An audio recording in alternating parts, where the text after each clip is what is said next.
This is Julien, and welcome to the first video of a 4-video mini-series that's going to teach you everything that you need to know when it comes to self-esteem.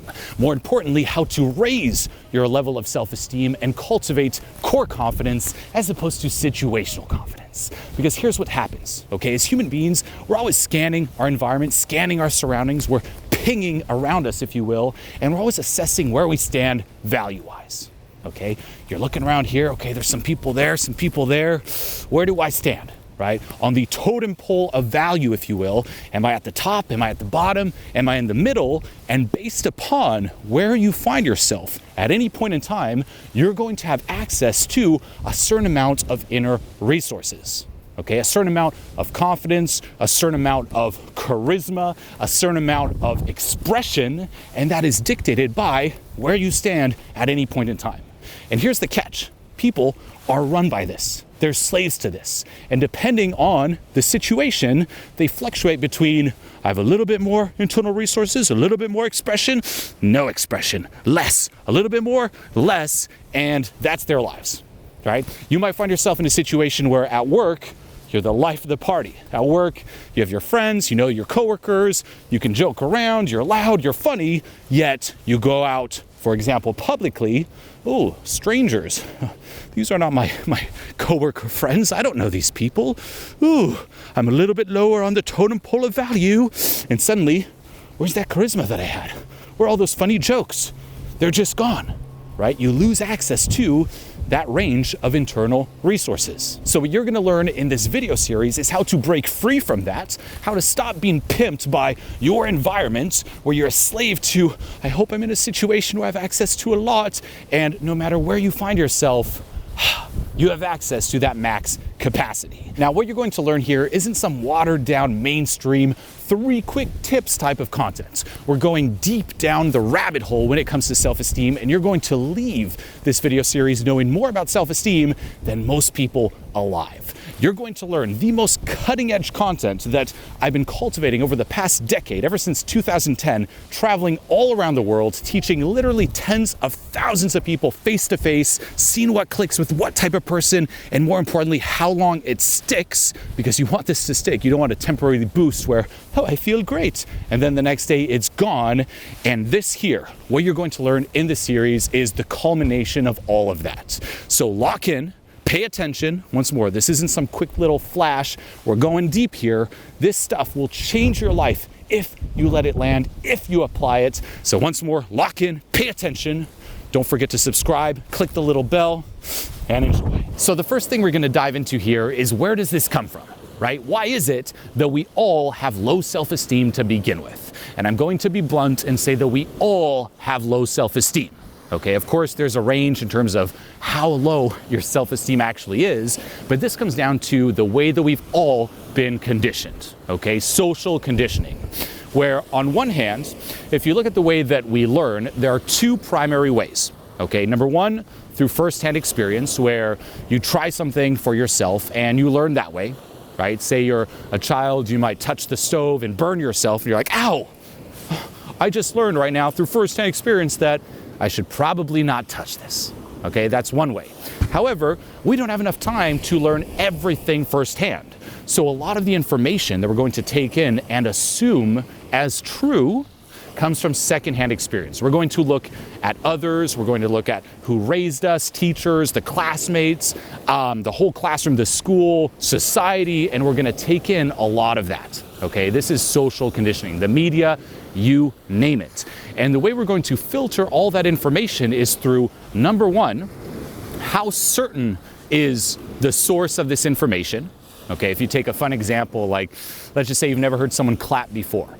If someone comes to you and they're like, look, if you put your hands together like this, it's going to make a sound. You're going to filter that through, how certain is this person, right? If they're like, well, I think that if you do this, it might make a sound, you're probably not going to assume it is true. But if they're very certain, like, look, if you do this with your hands, it's going to make a sound, it'll pass the first filter. Filter number 2, how congruent is the source, right?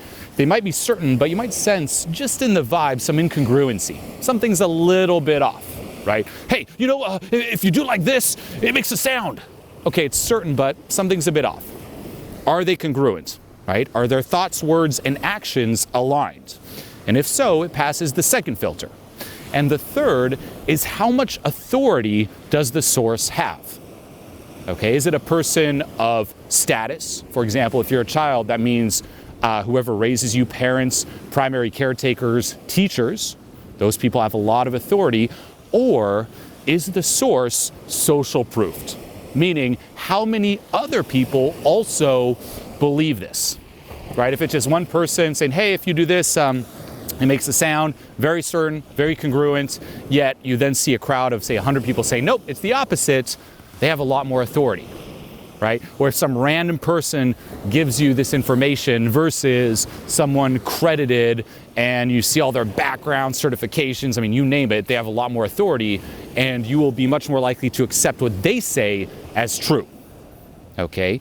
But if that information passes those filters, certain, congruent, authority, you will accept it as true. Okay, and we do this left and right because we simply don't have, once more, enough time to test everything for ourselves.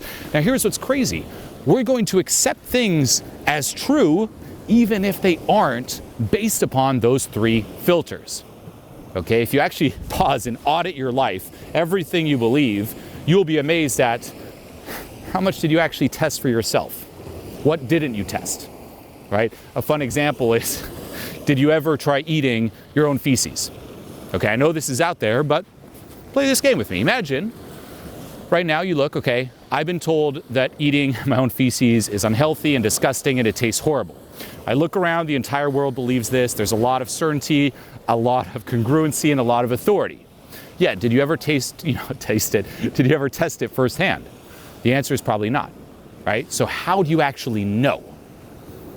Okay, now of course, don't go off and try your own feces, but this applies to so much of what we believe, including the assumption that we are not good enough to begin with. The assumption that, hey, I'm low self-esteem, right? I come into this world, I look around me, and what is one belief that every single human really buys into with massive certainty, congruency, and authority?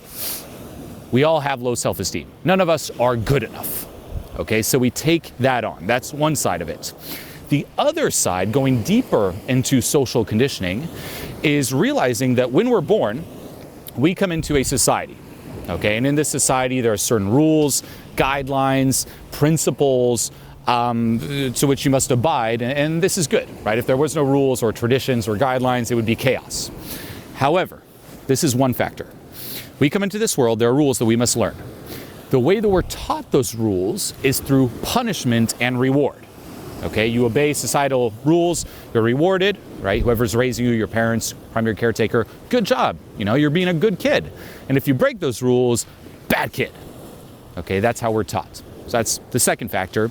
And the third is, when we come into this world, we have a very limited perspective on things. And we're very quick to misinterpret things or skew reality. Now, if you mix all this together, here's what can happen.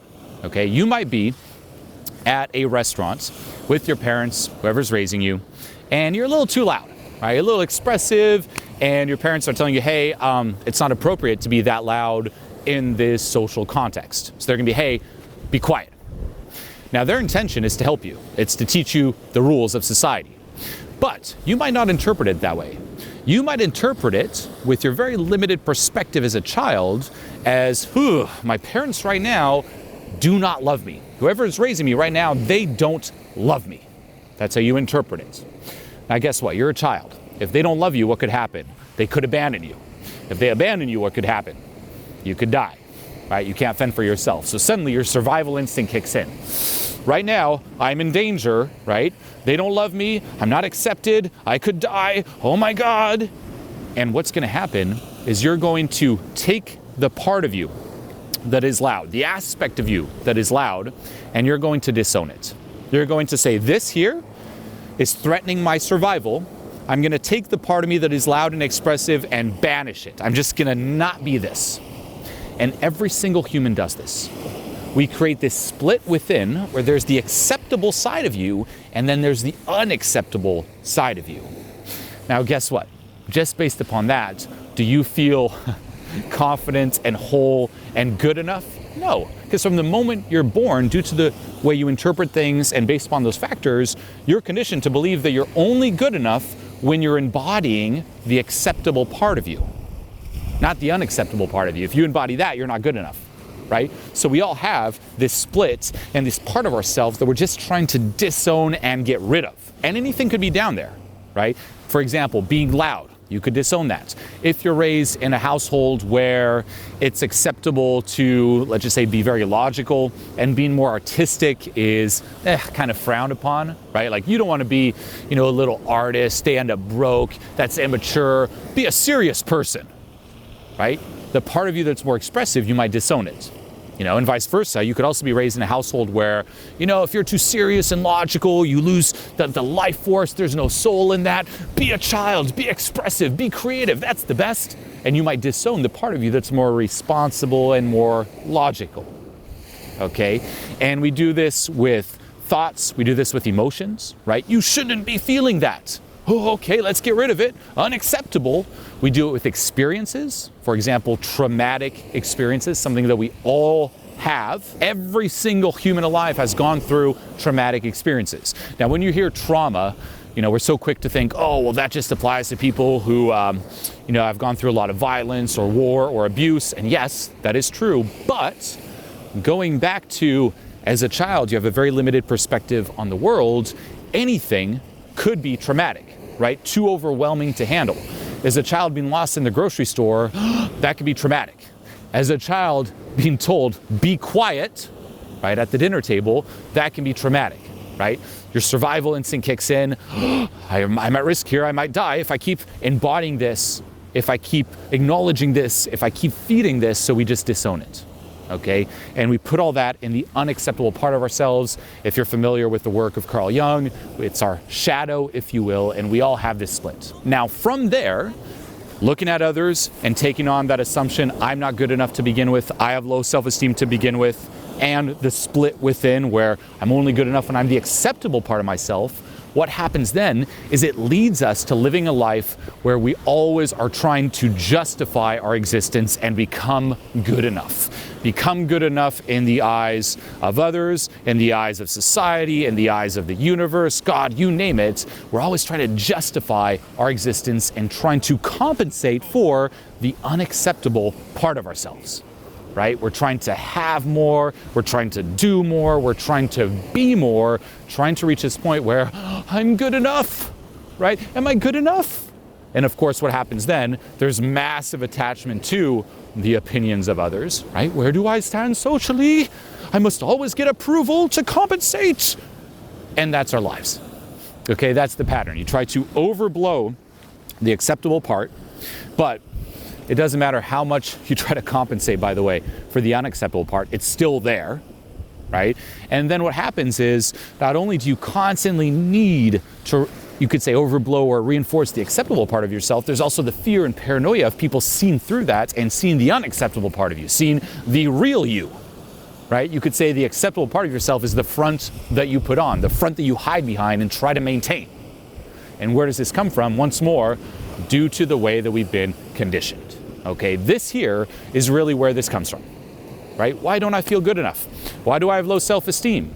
If you really sink into this, you might have a couple reasons, right? Oh, because of this, because of that. But deep down inside, it just seems like it's always been this way, right? I don't really know why. It's just always been like that. Now you know why. So having established where low self-esteem comes from, right, how we're conditioned to all have low self-esteem, the next step is understanding that the art of raising your level of self-esteem is an inside-out job, okay? You gotta let this land. You hear left and right, you know what? It's easy, right? You wanna raise your level of self-esteem, just start getting some good reference experiences. Right? If you start getting some success in the outside world out here, well then guess what? Naturally, the internal will align and your self-esteem will start rising. But that's not the case, okay? If, let's just say you suddenly start getting some success out there if that actually lands, what's going to happen is you're going to base your self-esteem on that success, and it becomes situational, right? Situational confidence, where it's not you that's good enough, it's only because of that reference. And then here's what happens. You start clinging to the reference. I'm not good enough without the success. I must keep the success. What if I lose the success? And the worry kicks in, the fear kicks in, and it doesn't help you. Okay, you actually can turn more insecure with external success. That is if it lands. But here's the crazy part. For the most part, that external success, if you get it, will not land. Why? And you can write this down, because the internal always colors the external. Okay, I've said this for years. There is no such thing as a bad reference experience. A reference experience is simply an experience, right? It's neutral. There are only bad interpretations of that reference experience, meaning someone could go through a situation. Another person could go through that same situation. And based upon how they feel about themselves inside, one is going to interpret it as a positive reference and move up, and another might interpret that exact same reference, that exact same experience, as something negative and move down. Okay, why? Because your internal, right, wherever you find yourself, your level of self-esteem is going to hijack your focus, hijack your RAS, reticular activating system, and skew reality in a way to keep the reference aligned with your level of self-esteem. And this is why the external to internal approach simply doesn't work. So your RAS, or reticular activating system, is basically your selective focus, okay? Where at any point in time, if you look around you, you're watching this video right now, take a moment to just look around you. There's just so much information, there's so much data to take in, that your mind is going to filter all this data, all this information, and show you the information that has the most value to you. Okay, you can't take it all in, so you're going to start filtering for what has value. If you want to test this, simply close your eyes right now. Actually, close your eyes. And with your eyes closed, what comes up when you hear me ask you, in your surroundings, what is red? Now you can open your eyes, and guess what? You're going to be scanning your surrounding. You're doing it right now, looking for red, red, red, red, red, because that has value. Okay, that is your RAS. And it's very easily hijackable, right? Where your internal state, as an example, let's just say you experience a lot of fear, that's just the state that you're in, it's going to hijack your focus, and it's going to start looking around for threats. Right? What's scary? What's scary? What's scary? And even distort reality to match that. Right? If there's information that's simply not congruent or aligned with fear, you're going to block it off or distort it. An example, and this is where I first noticed this, was a client I had in Amsterdam. This is 10 years ago, and he was working on his social skills. And we went out and he started, interacting with people. And he'd had an amazing time. People loved talking to him. And he came back at the end of the night and he told me, look, I just suck. I don't know if I can ever get this handled. People just don't like me. They don't like my vibe. I just don't know if I can do this. And I looked at him like, are you insane? Did you not notice just the amazing responses that you've been getting? People smiling, people laughing. Did you not see that? And he was completely blind to it. We went out again the next day, and I had a friend with me, and he purposely started taking pictures of him, the people he's talking to, smiling, so that at the end of the night, when he said it again, we showed him the pictures, and he just couldn't believe his eyes. He was like, what? They were smiling? His focus just tuned it out. Okay, another example, and this is probably my favorite, is the compliment example, where let's just say you have 3 people. One person has very low self-esteem. Another has mid-level self-esteem, and another has high level of self-esteem. If someone goes up to those 3 people and they compliment them, right? They might say, hey, nice shirt. The person with low self-esteem is going to distort that compliment and interpret it as something that's congruent with low self-esteem, which could be a snarky comment, an insult. Oh, they were making fun of my shirt. Screw that person. They might interpret it that way. Someone with mid-level might actually see the compliment, but it's too much to handle, that they'll deflect it. Like, oh, this shirt, it's nothing. Oh, it's nothing. And someone with a higher level of self-esteem, they'll receive the compliment and they'll be able to let it land and say, thank you. But notice how the person with low self-esteem won't even see the compliment. Okay? This happens with those positive references. Your RS is hijacked for, whatever level you're at, and things that don't match that level will get tuned out or distorted, and this is why that external to internal approach simply does not work. This is also why you hear the famous saying, wherever you go, there you are. You can change the surroundings, but it's still the same you that will experience and filter the surroundings. Right? You might have experienced this where you think, if I just move, things will change. Finally, when I go on vacation, things will change. And do they? No. Wherever you go, there you are. And not just that, but this then creates a feedback loop where, let's just say you're in that state of fear or even anger, right? Two people, by the way, could be sitting here, one in fear, one in anger, and they will be experiencing completely different realities. They're going to be focusing on different things. One's going to be threat, threat, threat. The other's going to be, it's cold, the wind, and anger, anger, anger.